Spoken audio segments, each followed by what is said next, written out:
All right, guys, so I'm here joined with Jason Huck, who is the lead developer of the StarCraft 2 Nova Covert Ops missions. Could you explain to the people really quickly what it is exactly you do when you're leading the team? Yeah, so as lead game designer for StarCraft 2, sort of oversee all aspects of the game design. So, I mean, that sounds pretty self-explanatory, but basically, David Kim handles pretty much all of the multiplayer balance, all of the multiplayer side of things. But when it comes to like campaign development, co-op missions, anything that's in like the what we call the front end, or like with the chat and with the UI and all the other like fringe elements that actually still are part of the game but aren't directly like designed or implemented by the level designers. I kind of just oversee that. It's sort of like the project as a whole. I make sure that everything kind of like feels good and works well together, and that we're giving players an awesome, comprehensive experience for StarCraft 2. So it's pretty high level, just oversight of all these things, and I just ensure that people are talking to one another. They need to be talking to one another and working together on certain aspects of the game that we are working on at the time. All right, great. So we're here actually to talk specifically about the Nova missions. For anyone wondering what those missions are, they're basically a separate storyline that is currently running right now. They will be released in different kinds of packs. I was wondering personally what the reason was to go around a Terran character again. Obviously, we just finished up the Legacy of the Void storyline, and we started off years ago with a Terran character, obviously, with the Wings of Liberty campaign. Were there any other characters that you considered from Terran as well, or was Terran already decided as a race right from the get-go? It wasn't really decided from the get-go. We looked at characters from the campaigns that we like that. That showed up in the campaigns, but weren't primary characters, and so we were like thinking about these other characters, Stukov, Nova, Alarak, these really cool characters that we all like, and we're like, well, let's tell a story regarding one of them, and it just came kind of just naturally to us, like, well, Nova is arguably the biggest, most popular character there. It's kind of creatively refreshing to go back to Terran as well. So we were like, well, this sounds like a perfect like mashup here of let's go back to Terran. Nova's awesome. Let's explore her character, and also take it in a different direction for Terran. So like Raynor and Wings of Liberty, that was very much like a scrappy mercenary force, and we thought, well, wouldn't this be fun space to explore with like the infinite resources of the Dominion, and you as a Terran Dominion ghost operative, working for the Dominion. So we go all in on the covert ops side of things. So it's not really about money. It's just about using all this high technology and really cool like Black Ops tech and equipment. And so that was kind of the direction. We got really excited about that. It's just generally how it is. We got a lot of ideas that we want to do, and it's like what excites us at that time, and it turned out it was Nova and the sort of covert ops direction. All right.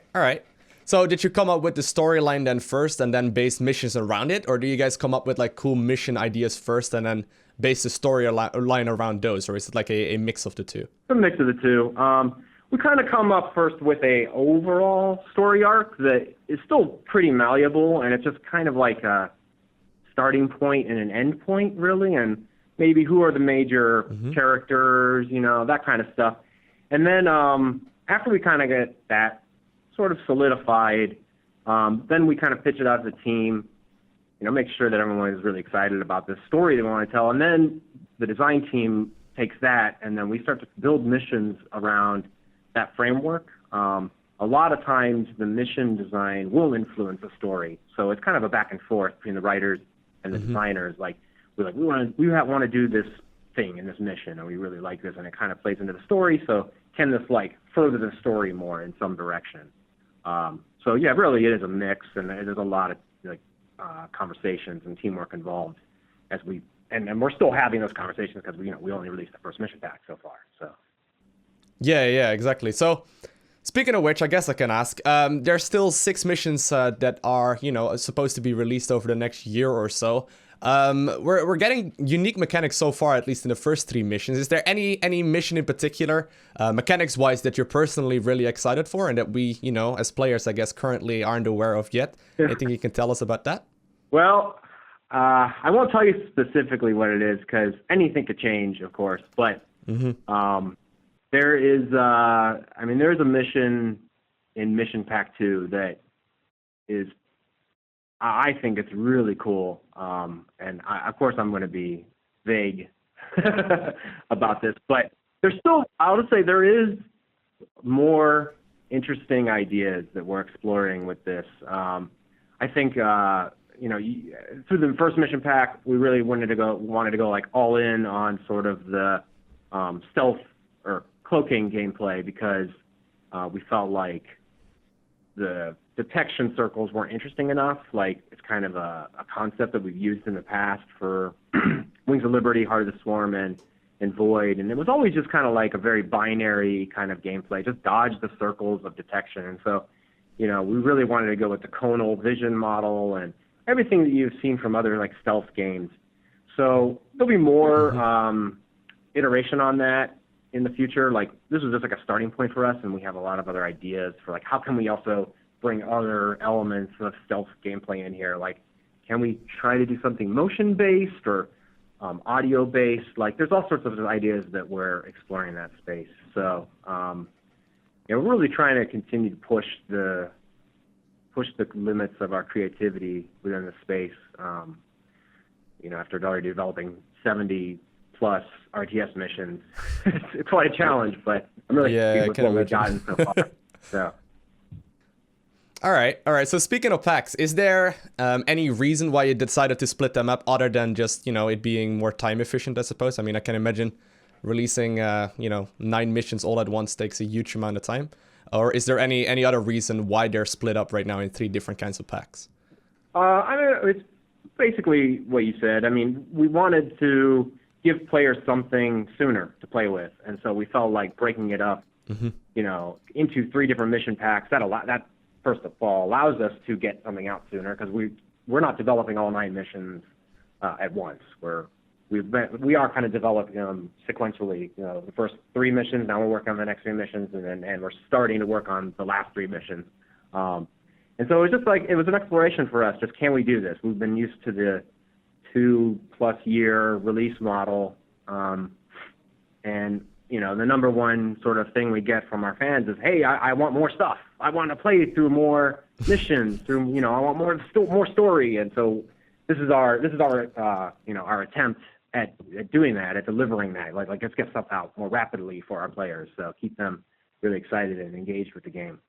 And so far, I think it's been a great success. So we're looking forward to doing more of this. Yeah, for sure. So. The actual I guess expansions of the game all have about 20 missions or so, and you mentioned just now that it takes about 2 years to develop those. Do you have any indication of how long it would, you know, on average take to release those 3 missions? Because I personally have absolutely no grasp about that, and I guess, you know, most people really, I mean, everyone's craving more content, right? But most people don't really have a grasp about that. So yeah, I mean, well, like it takes. It's variable, honestly, on how long it takes a mission to be developed.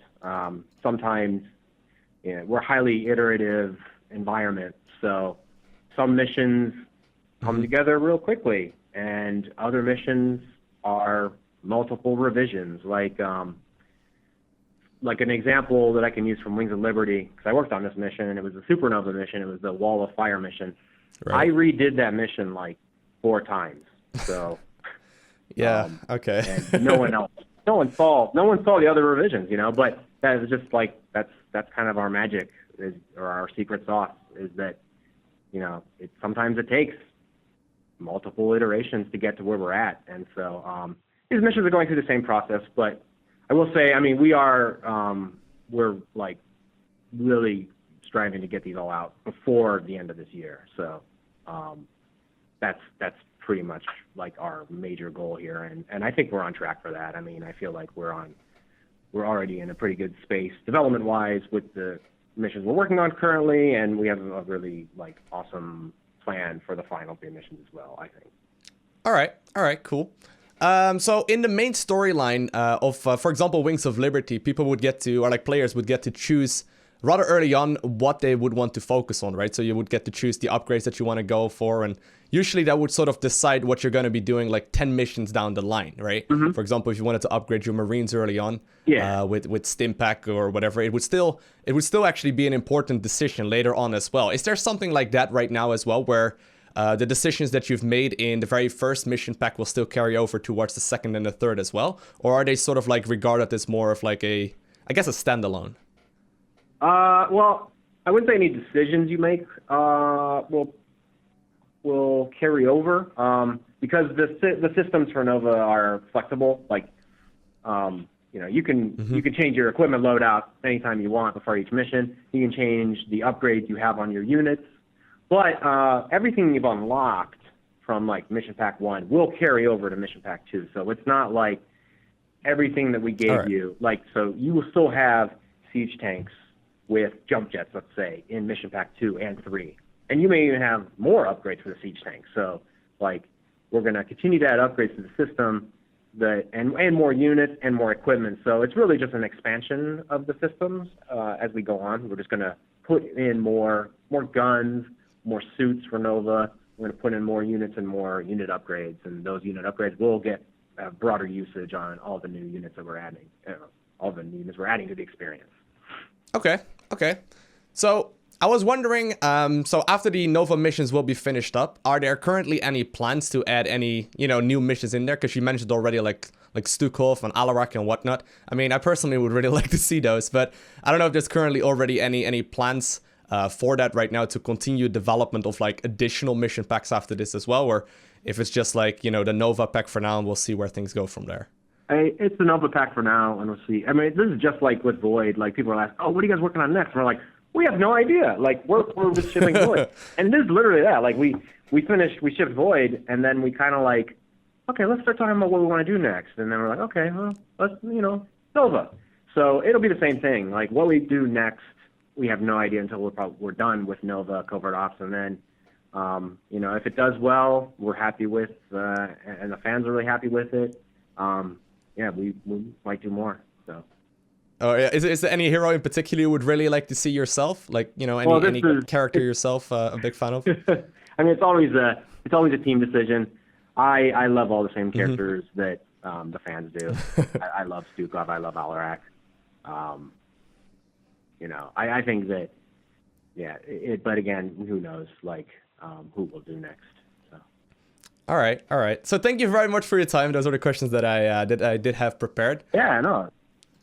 Thank you. That was really great talking to you again. Yeah, we actually talked briefly at BlizzCon. I wasn't sure if you did remember that one, but I totally remember talking to you. Yeah, it was awesome. I remember it was a great conversation we had then. So. All right, awesome. Thank you very much, and thank you for your time.